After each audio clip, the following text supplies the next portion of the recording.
Zeme saskārās ar krīzi. Tā ir krīze, kuru mēs negaidījām. Krīze, kuru mēs nevaram apturēt. Nezināmi draudi no kosmosa jau virzās uz mums.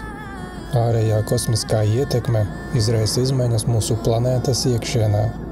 Kodols jūk prātā, kataklizmas uz Zemes pieaug, un mēs absolūti neesam gatavi. Pasaule ir sašķelta. Vieni grib konkurēt, citi grib cīnīties, trešie grib aizbēgt.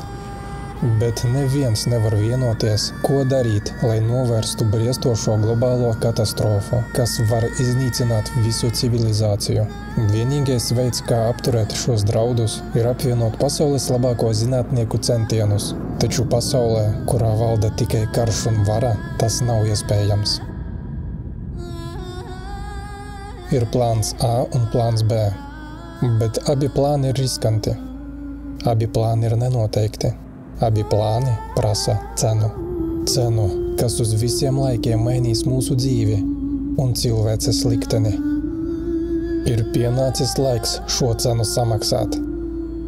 2. decembrī globālā krīze – atbildība. Skatieties mājaslapā creativesociety.com. Tagad ir pienākusi jūsu kārta rīkoties.